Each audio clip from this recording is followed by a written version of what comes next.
Welcome back to my channel. I'm Dipanshu Pandey, and in this video I'll be talking about what actually sleep is.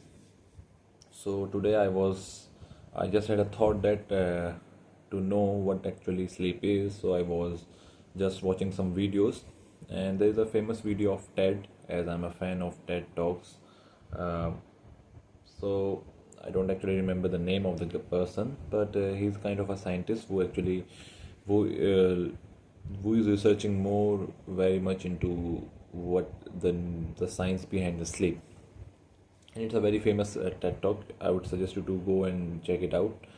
So in this video I'll be sharing what are the various stages sleep comprises of. So I won't be going into the what science is behind the sleep. Basically, the even the scientists are still searching upon it. There are no perfect conclusion around what actually sleep and what how our brain functions during sleep. So what we all know till now, what the research has proved, that they are generally, the sleep has been divided into two portions. First one is called the non-REM sleep. REM stands for rapid eye movement.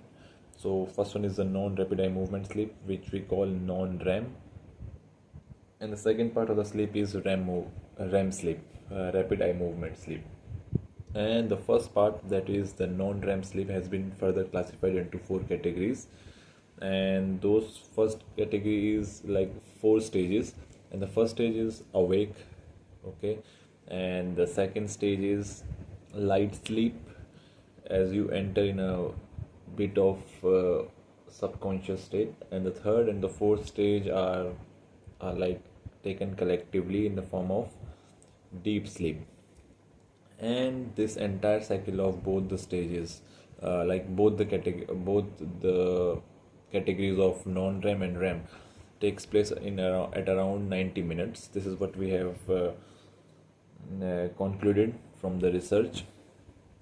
And during the entire day, like these all these stages continuously repeats after every 90 minutes. As let's say, uh, first four stages occurs of this non-rapid eye movement in the initial stages of stage 1 and stage 2, when you are kind of awake or light sleep, and the stage 2 is actually light sleep. Your body temperature starts to decrease, and your heartbeat reduces, your brain starts to uh, like brain impulse starts to reduce.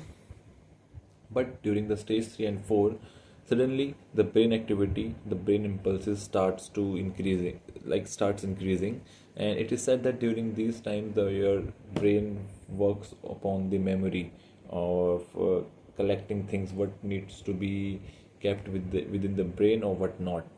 So it's kind of a the in the stage 3 and 4, our brain goes into clearing out the waste and just go through the bean whether something needs to be kept or not. And as soon as we cross the stage 4, we get into a REM sleep, that is a rapid eye movement. It is called REM because actually in that moment our eyes move rapidly, and uh, it has been found by the researchers that generally in most of the cases our eyes move in a horizontal direction, and in some cases diagonally as well, diagonal, or in some cases vertically. But most often it has been found that our eyes move in a horizontal manner, left to right.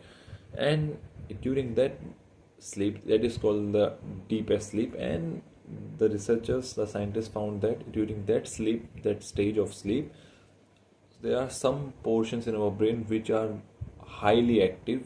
They are active even more than they are they are uh, the scientist says that there are certain parts in our brain which are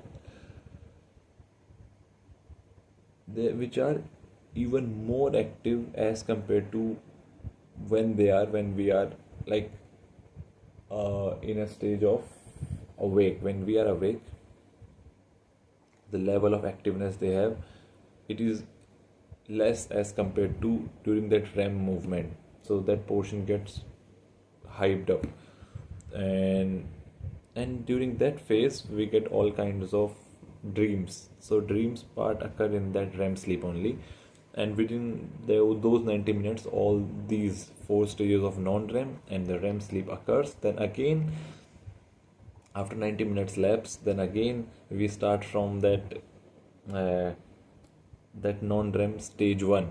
But what happens is we are already in a deep sleep.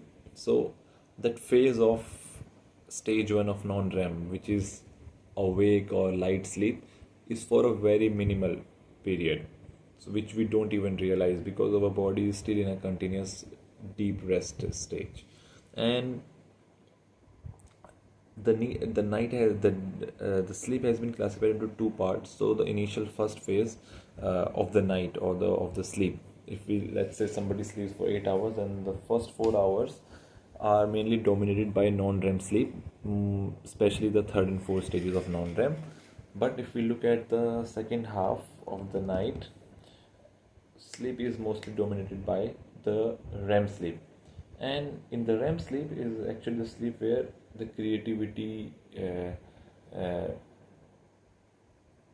where where our mind supports creativity and encourages all those activity results in results in giving us idea when we wake up. Like when we wake up, suddenly we sometimes we realize that the problem which we were facing yesterday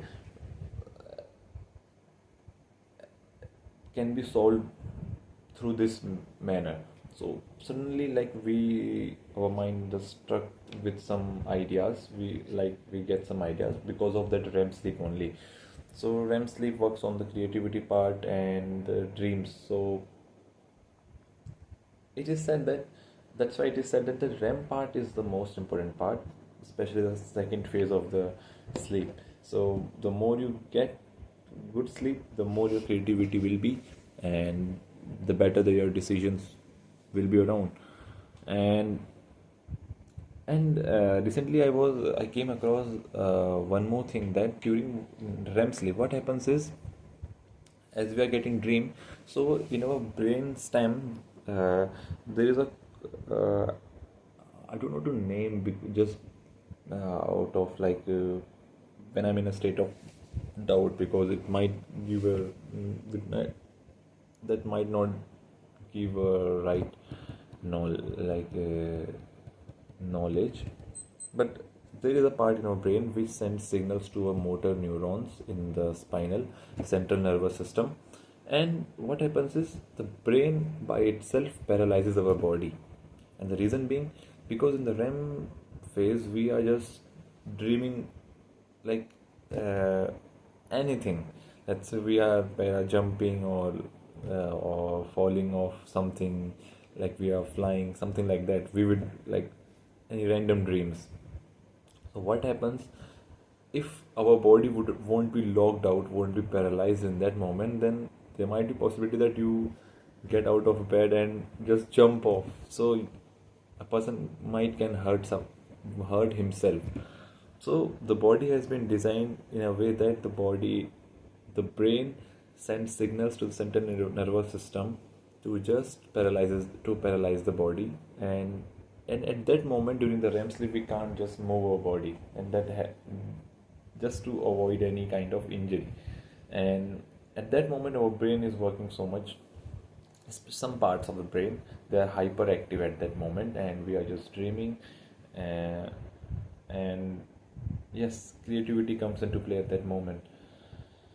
So yes, that's how it works. These are the 90-minute cycles which keeps on repeating again and again till the time we wake up. And one more thing I have to share with. It has been said that if you sleep less, then it is harmful, and it is directly proportional to your longevity. If you sleep less, then automatically your life expectancy would be less.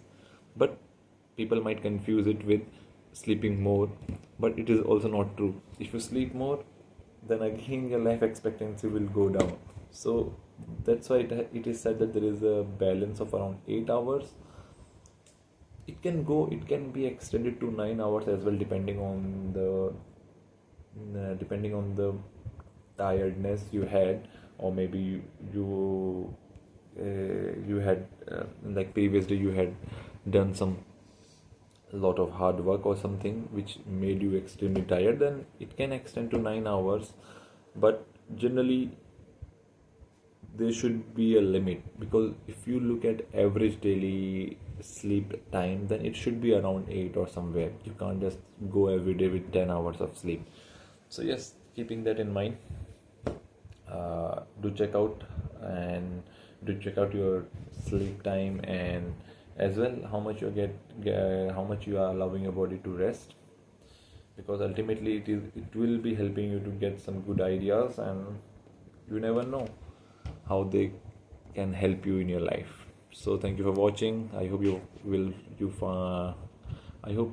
will find this video helpful. Keep watching and keep learning.